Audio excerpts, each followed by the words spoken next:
Hello, everybody, and welcome to the Rise of Justice Movement. My name is Zachary Mallory, and I am the founder and the host of the Rise of Justice Movement podcast and the Rise of Justice Movement. Today, I'll give a viewer discretion as advised due to the nature of the topics that we will be discussing. Today, I am joined by Kelsey, all the way from snowy Michigan. Kelsey, welcome to the Rise of Justice Movement podcast. Thank you. I am so happy to be here and I'm so grateful for the opportunity to talk to you today. Yeah, absolutely. So, what's the weather like right now? I mean, I know that there's been like a lot of like snow and like very heavy snow. Luckily, here in Kansas and Missouri, we miss that. It's just bitterly cold. But what's the weather like going on for you right now?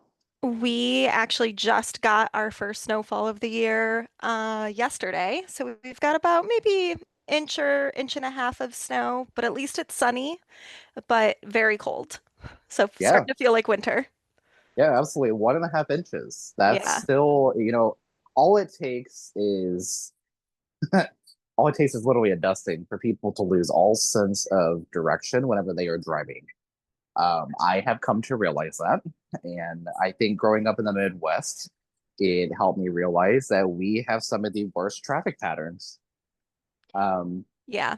and they can't even drive whenever the pavement is completely dry. So, but yeah, feel free to introduce yourself to our audience and, kind of walk us through a bit of your journey. And this is the point of the podcast. Obviously, everybody knows me. They don't want to hear my voice because you are the guest of this episode. They want to hear about you and the work that you do, your experiences, your background. And from there, the floor is yours. Great. Yeah. So, as Zachary said, I am born and bred in Michigan. I grew up here in a very small town, about an hour away from where I live today. I went to school on the East Coast and kind of lived in multiple different states before making my way back to Michigan about 10 years ago. So my story and kind of journey. Um, really comes from a place of survivorship. So I am a domestic violence survivor, also a cancer survivor. And I think the journey that I've been on in the last 10 years or so has really been about sort of acknowledgement, grief, acceptance, and then finding my sort of power and own truth with the story, with the experiences that I've had. So I was in a abusive relationship for nearly 10 years, from the time I was 18 through 26. It was physically abusive and emotionally abusive. And I was able to leave unscathed and kind of rebuild my life. But it took until probably 2015 or 2016 for me to really be able to even name um, the fact that I was abused. And I think that's a pretty common journey for survivors of domestic violence and sexual assault. It can be, there's a lot of shame, there's a lot of um, complicated feelings. It's not black and white. And I was really in a place where once I left, I just wanted to like make up for lost time and move on with my life. And um, that can only take you so far. And I personally hit a wall um, when during the Kavanaugh hearings in 2016, I believe, or 2017. Um, I made the mistake of listening to the testimony of his victims, and it just broke something open inside of me. I started having panic attacks and was really struggling. And it was at that point that I went into therapy. Um, from that point on until today, um, I've really kind of come to terms with both what happened to me and kind of the role that I played in it, as well as really learning how to like heal from it on my own terms. Um, so for me, being brought up in the Midwest, um, you there's sort of a layer of expectation of like politeness. You just kind of don't talk about things. You kind of you don't want to offend people. You don't want to worry anybody. And I think a lot of kind of the suppressed emotions that I had around um, m my experience were tied to some of that. And um, I both through learning to kind of accept the being a victim and a survivor of domestic violence, as well as going through cancer treatment, and also some of the stigma that comes with talking about being a cancer survivor, um, really led me to the path that I'm on today. And one of the things that I realized early on, after I was kind of able to articulate, yes, I am a survivor of this. Yes, I got through this. Yes, this is part of me. And talk about it with other people, I realize that there are a lot of other folks out there who share the same experience that I had and or connected to it or were um, empowered by it in a way that I didn't realize kind of would happen. So when Trump was reelected, I was probably like lots of people. I really was stuck for a couple months and was angry and sad and scared and just didn't know what to do and felt really frozen. And I just decided that I needed again to be out there and start talking and sharing my story. And part of it was I just had to believe that I wasn't the only one who felt frustrated, who felt scared and wanted to do something about it. Similarly, kind of, talking about being a survivor, um, and finding that connection with other people through that story. I kind of reversed that in my activism. So where I live is a very small town. It's very white. It's very suburban. It's relatively wealthy. So that it's kind of an insulated little bubble. But a lot of the work that I've been doing is sharing my story, putting a voice to what activism can look like in a small town community, which I believe is incredibly important for us to have sustainable change. And also, probably the only way we really make it on the other side um, of authoritarianism and create a better democracy than what we had before.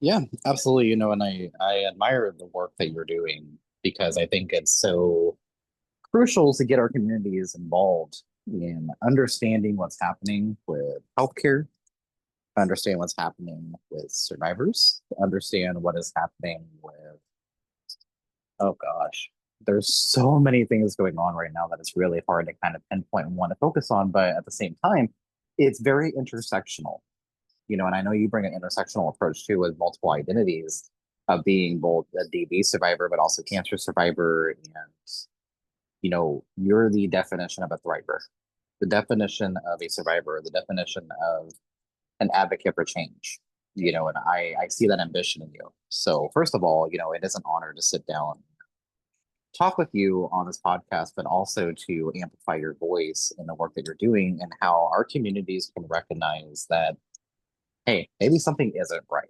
Maybe something isn't going the way that we want it to. And everything that's happening right now is by design. Yeah. And it's the lack of leadership on both sides of the aisle. And I've come to realize that. And I think last night, on November 9th, 2025, I think that kind of showed us when 8 Democratic senators decided to sell out their constituents and say, hey, maybe your healthcare doesn't matter. and they caved. Yeah. Now, why is that important to recognize? Because our politicians are not going to save us. What is going to save us and what's going to fight back is our organizing efforts because we won't go back. And that's the reality that I am trying to see. But whenever we have the leadership of Chuck Schumer, who has been complicit, and I'm not trying to get too political here, but it is very relevant because Jeffrey Epstein files still are not released. Um, why is that pertinent? Because this. And again, it's all connected. It's all in connectivity. And I want to make sure that we will not go back. So, with that being said, let's walk through more of your journey. Walk us through like what are you seeing in your community? What are you hearing? What are people talking about? Are you involved in any other local organizations? Just kind of walk us through like what you're doing, with a little bit of your story and Yeah. just kind of like amplifying that and turning, obviously your rage into action and mobilizing people. Yeah. I so I've always been relatively active, and definitely very informed. I'm very much a politophile. My mother was a criminal defense lawyer. My parents are diehard liberals. So I was raised in an environment to kind of make sure that you have empathy for other people. Raised to believe that the government existed to help, not impede, and that you should always be questioning like authority and motive. And but at the same time, I haven't had sort of a sustained activist role until recently. So we've always donated, and here and there I would get involved in things, but it was kind of in more specific or isolated areas. Like I did some activism with Planned Parenthood when I was in college in New York City, and with Native American communities at a later point in my 20s. But it wasn't until this year that I really like gave, I don't want to like almost like gave myself permission to be a voice for social justice and for community building where I live. And I think for women in particular, it's really challenging for us to feel like we should be the person kind of using our voice in this way. There's sort of a default pattern to like, well, someone else more qualified or someone else who's done this before or someone else who's got a better story or a different story. It makes more sense for them to be the one to do this, not me. Like it's not mine, right? And I kind of came to this realization that like that's not right. And the only way that real sustained impact can happen is if regular people like me decide to go out there and make change, especially in small towns.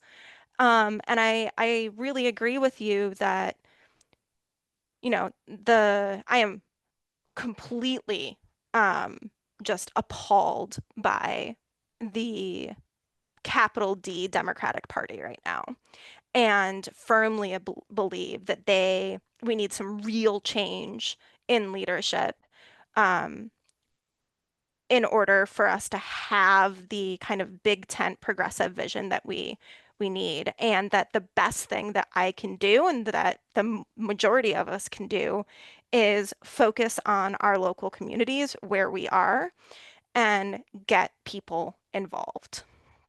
So, um, in February of this year, I just decided that I had to start somewhere and had to do something.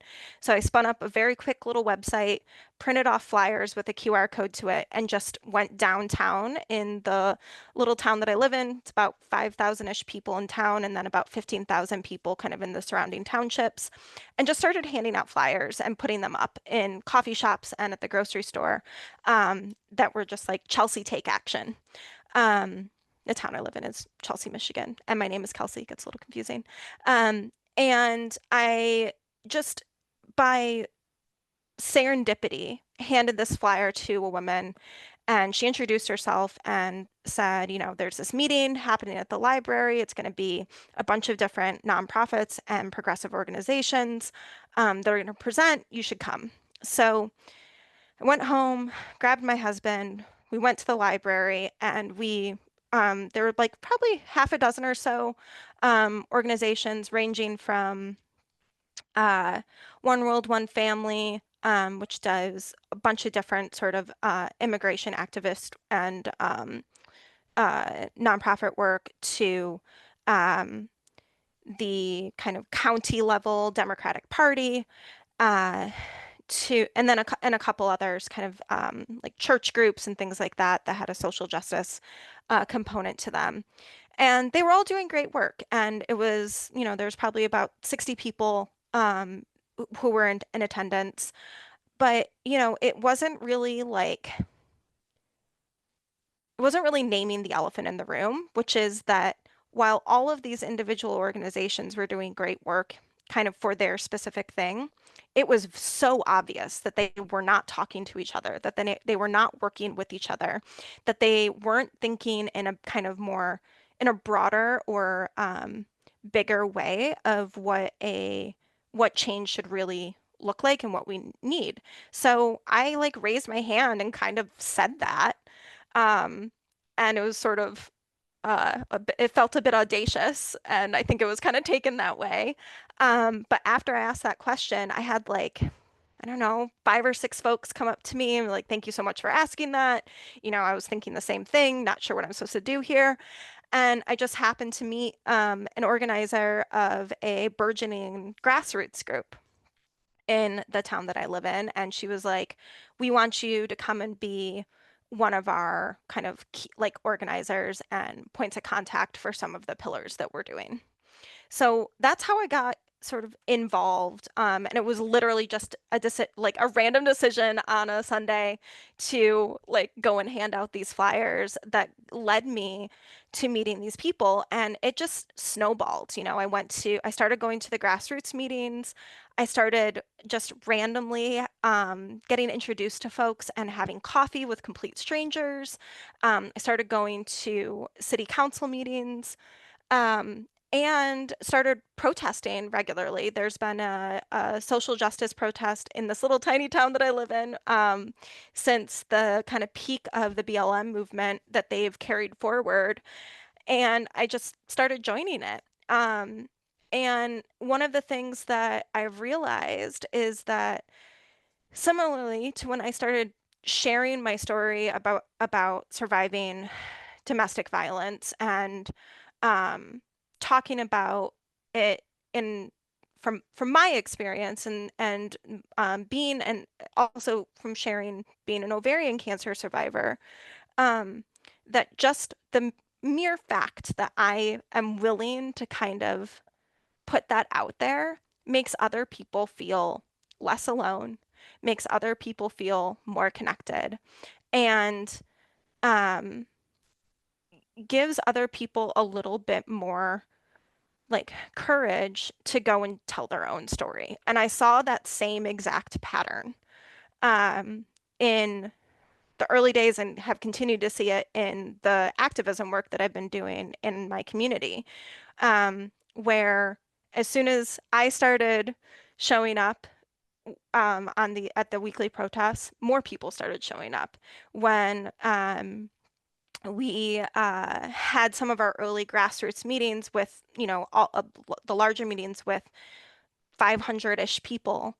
Um, just the fact that we were there and we were talking to each other, and that we weren't afraid to use words like resistance, or um, weren't afraid to call MAGA and regressives, and really speak to that in a way that was like direct and straightforward, gave people more confidence to do the same.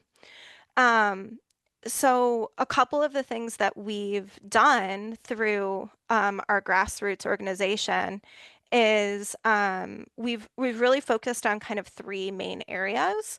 One is mutual aid and building up an alternative system to mass consumerism within our community.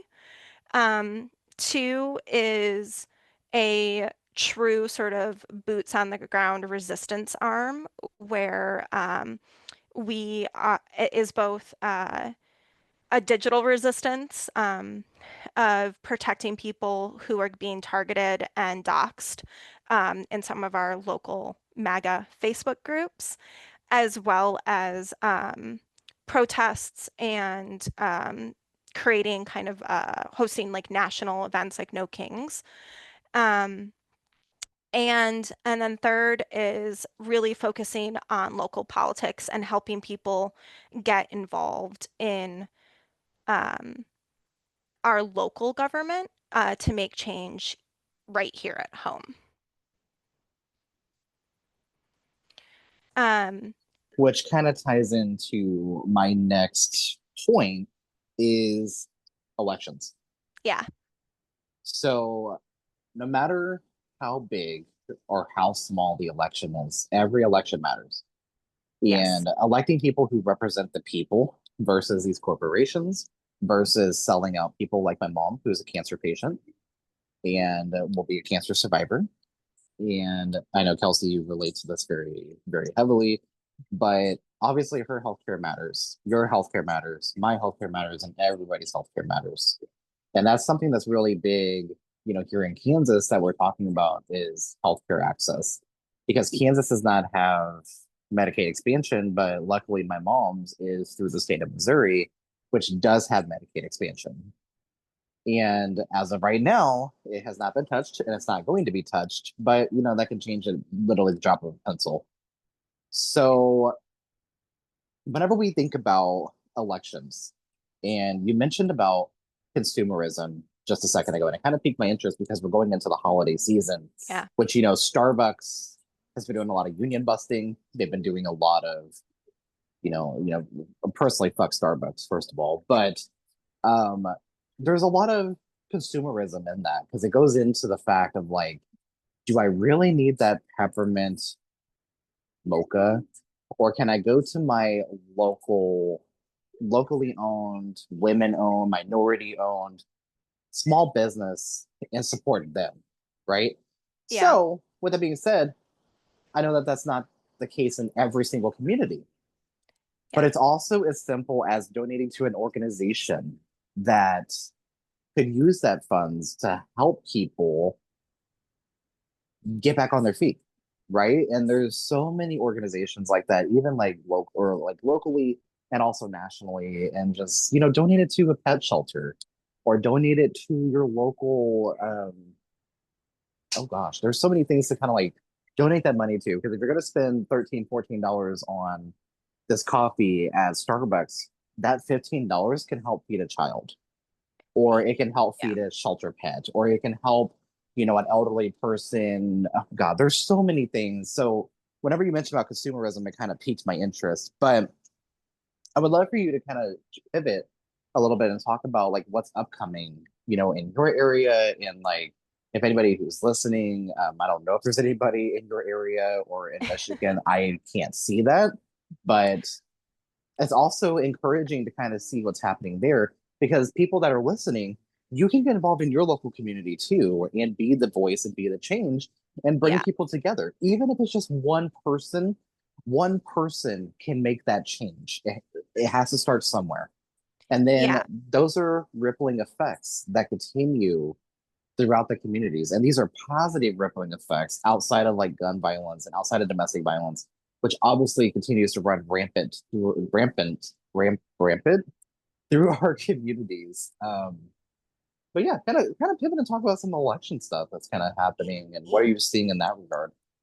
Yeah, I think before I jump into the elections, I do think the kind of the building of mutual aid Hmm. and helping folks embrace sort of a new definition of community Hmm. is probably some of the most important and hardest work that we've been doing. So, personally, this has been part of my journey as well. So one of the ways that I survived, not thrived, but survived, um, cancer and domestic violence, is I just threw myself into my job. I am and was a kind of serial startupper. I was always kind of looking for the next, the next thing and wanted to climb and wanted to overachieve and ended up just constantly being this in this cycle of being like in very toxic um, relationships with bosses, and also just burnt out because all I was doing was working, and that was so much of my identity. And one of the things that I've unlearned in the last year or so is that I don't want my job to be the most interesting thing about me. I have learned that I have got so much more to offer, and I lost my job at the end of last year, and was devastated by it. But it actually ended up being the best thing that could have happened for me. It was the first time in since the time I was 15 that I had more than 2 weeks between either work or school. And I know I am not unique in that experience. It was the first time where I had months to just breathe and relax and figure out what the fuck I really wanted to be doing with my life. And again, I feel like the universe kind of aligned because I had this epiphany of I I am working to make money. But I am not working to I don't want my work to be my entire life. I want to be able to have energy and capacity for more than that. And the grassroots activism gave me the more. So, um, a lot of the work that I've been really focused on in No Kings have been great kind of milestones over the last 6 months. We had a No Kings rally in June that I organized and spoke at. We had about 1,000 people show up for that one, or maybe 800, 900 people, I should say. And then we hosted another one in October where we had between 1,200 and 1,500 people show up. Um, and a lot of um, I think what that does, and a lot of the messaging that I've had to that audience is, hey, showing up for a protest is fantastic, but you have to be doing more than that. We do not need big grand heroes in the resistance, right? We need millions of acts of solidarity every single day. And it's really hard for white people to want to be able to do that. And part of it is that it's fucking inconvenient. Community is inconvenient. It means you have to show up for city council at 7 p.m. on a Monday after working. It means that in order to embrace kind of a mutual aid lifestyle and um, approach, it means that you have to be okay with, going to the airport 30 minutes early so you can carpool with somebody, or that you are willing to ask for help when you need it and offer help for free. And that's really, really hard for people. As an example, there was a teacher who put out a request in a Facebook group that she needed cushions resewn for her classroom. And I reached out to her and said, "Hey, I'll just make your cushions for you." And she could not wrap her head around the fact that someone would just do that. To the point where she was like forcing me to like take money. And I get it. It's hard to unlearn um that like that consumerist drive, especially if you're in the Midwest, because there's so much shame that comes with either not working, offering your services for free, or asking for help. And so helping people kind of get more comfortable with asking for and accepting and offering help has been really hard, but we've seen some really great things in the last just couple of weeks that I feel like are kind of showing um, that it is possible in communities like mine to sort of help people kind of rethink this. So with the SNAP benefits being cut, that has a major impact where we live. Um, there's one food pantry that services our part of the county that we're in. Uh, and I actually volunteer there on Wednesdays. Um, and we put a call out to the community like, hey, they're going to have Faith in Action is going to have a much higher demand with SNAP benefits being cut.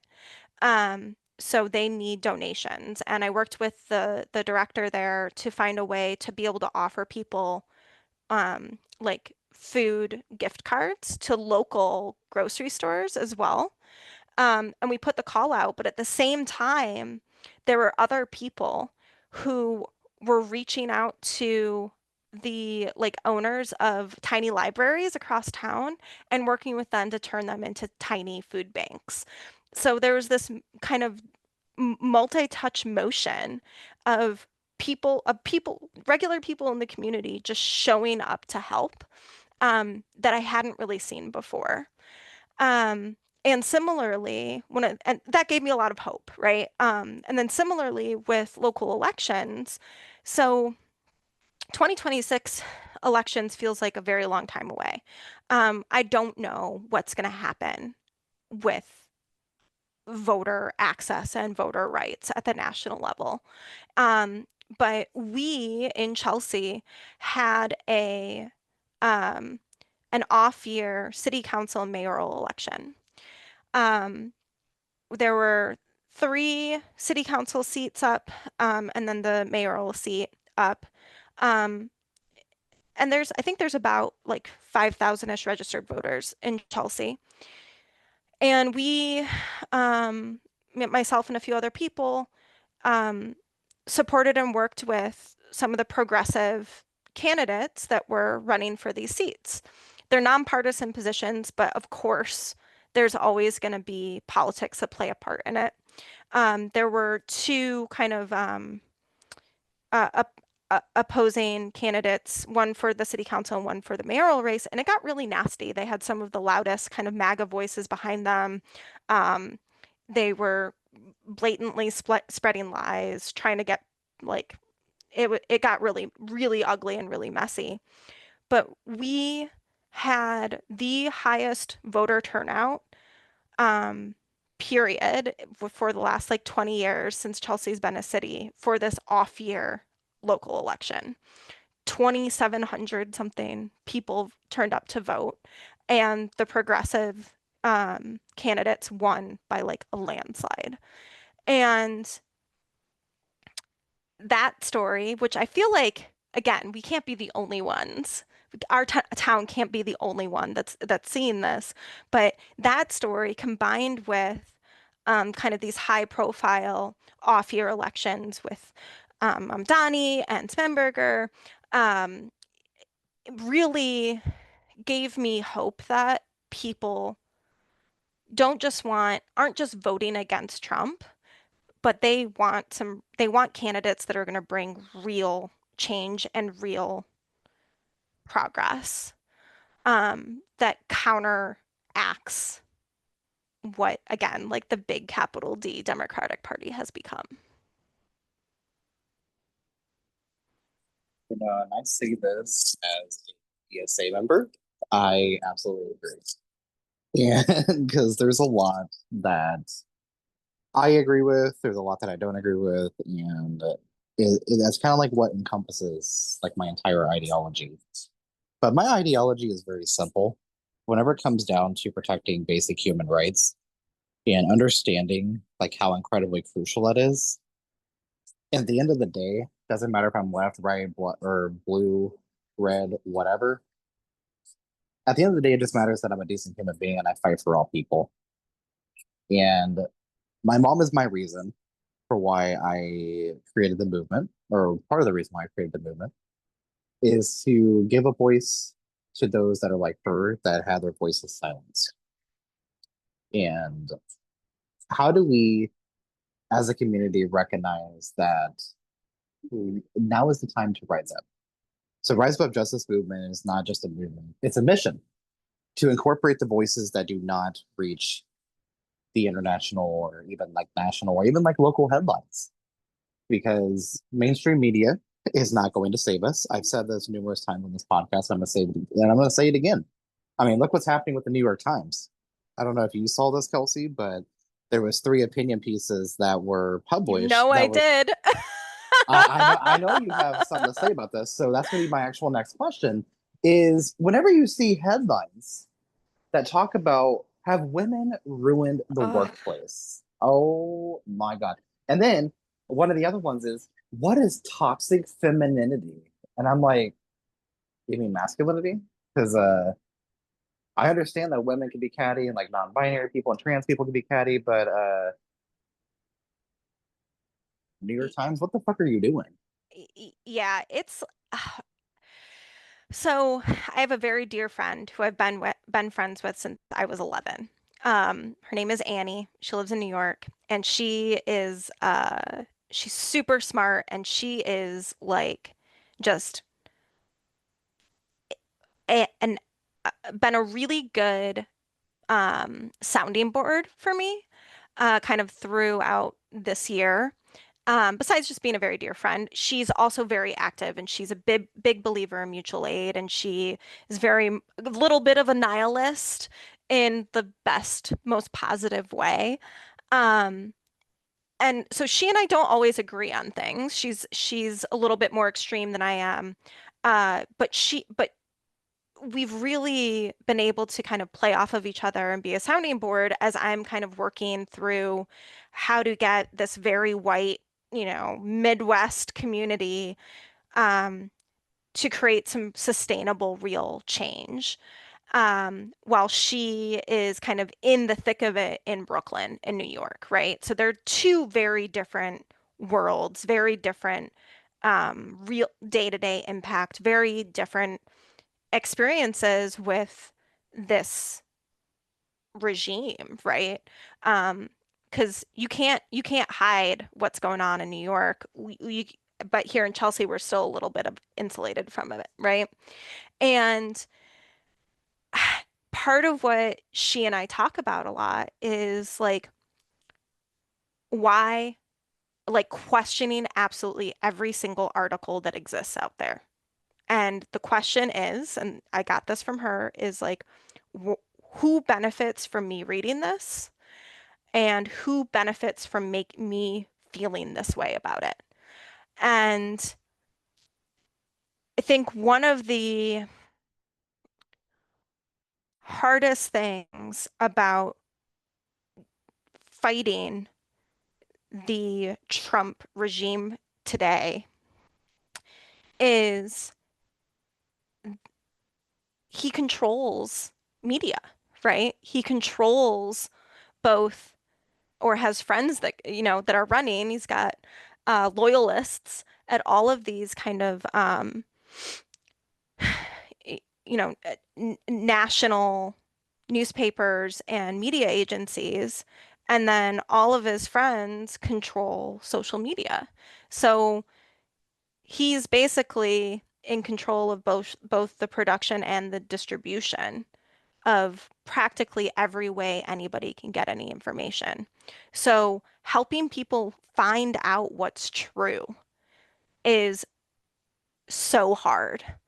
Um, So some of the things that we've done, one of the first things that we did with Grassroots is we actually built a website called a community hub that linked to, like an events calendar for like protests and different progressive events and things like that, but also has a resources section where people in our grassroots org do a bunch of research and basically put together like info um, sheets and talking points and shareable social media pieces around kind of key legislation or topics because it's just so fucking hard to find out what's true. So when I read these headlines of that New York Times about the toxic femininity and have women ruin the workplace, A, just makes me mad. Um, but B, I have that question in the back of my head, right? Of like, who is benefiting from this headline being out there? And like the patriarchy fucking benefits from it, right? Because not only does it make me question my role and in the workplace, but it makes other people kind of like, why is this woman being, kind of like creates this subversive like question in people's heads about a woman in a boardroom or a woman on a leadership team of like, hmm, maybe she is toxic. And with women in particular, there's been several studies about this that um, as a woman, its title goes up, her likability goes down, and people are more apt to assume a negative um, image of her just by suggestion than a man. So a piece like that that's titled like that, it's a suggestion that a woman doesn't belong in the workplace, doesn't belong in leadership, and that by being there, they're toxic, they're doing something wrong, they're nefarious, they're ruining things, um, which 1000% reinforces all of the other um, kind of rollbacks that this administration is trying to do for women and for just people who aren't rich white men, to be frank. You know, I was getting ready to take a shower today, and I happened to look over at my phone, and I wanted to pick it up, but I didn't. And I continued the shower, and then I was like, okay, wait, I just gotta check Instagram because I that's where I get like majority of my information from because we're following some like really big accounts that like do some like news stuff and a lot of content creators. We collaborate with a lot of content creators, and we have 234,000 followers now, but even more like on Threads, and then like combined, it's close to like 300,000 followers. But I got a notification, and I saw that Octavia Spencer followed us on Instagram today. Now, whenever I think about gender equity and pay equity, I think about Octavia Spencer because she helped fight like hell for people like Jessica Chastain to fight for pay, to negotiate and fight for fair pay. And she took on a producer role to create opportunities she and others might not have otherwise gotten. And she was a big champion in the Me Too movement and the Time's Up because there is a reference at the Sundance Film Festival in 2018. Spencer emphasized that the Me Too and Time's Up movements should focus on empowering all abuse survivors and not devolve into women versus men. She stressed the importance of listening to voices that have been silenced and believing those who come forward, noting there is power in numbers. And she's just Yeah. been a really big role model in changing the game for women, queer people, and I 100%. I know her because of some of the movies that she's been in. I know her because of her advocacy work. But to see her follow the movement that I created, that's not backed by billionaires, not backed by a corporation, and we're not associated with any party because, to be quite frank, they all suck because we live in a two-party system. Right. To be frank, I understand that there's lesser of evils. I understand that entirely. I do. I understand that entirely. However, we got to recognize what we have.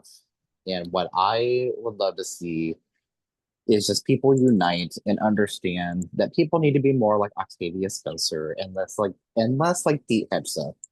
So with Yeah, that well, being I think that's tr I think that's true. And again, kind of going back to my journey here, right? I so like maybe 3 or 4 years ago, I decided for the first time, kind of publicly, I was going to talk about my experience with sexual assault and with domestic violence. And I wrote a Medium article um, about being a survivor and shared it on LinkedIn for International Women's Day. And I was so terrified because a lot of like close friends, a lot of my family don't really know how bad it was for me. And I really put myself out there to talk about it. And part of the reason why I did it is that, again, there is, I think every survivor's story is unique, but there are common threads of shame, of pain, of fear, and of just like re- regret that are really complicated. And, personally, I do not forgive my abuser, but I also don't want retribution. Um, I also had to learn how to forgive myself because I think one of the things that doesn't get talked about is that as a survivor, you feel shame and guilt for both surviving when other people haven't. You also feel like there's a watermark for what abuse really is, and were you abused enough to call yourself a victim or a survivor? Um, and you, I, I don't want to put like my experience on others, but I really felt I had to come to terms with feeling complicit with my own abuse in some ways too, right? I know that it was not of my making. It was not my fault. It was not me. It was not, the blame wasn't on me, but there were choices that I made, right? And kind of coming to terms with this happened to me. This will always be part of me. And how do I move on beyond that, right? Is a really powerful story that doesn't get told. So I shared this article and I got hundreds of messages from women that I worked with, past coworkers, friends, family members of just, oh my gosh, thank you for voicing what I've felt. I've experienced this too. I didn't know this happened to you.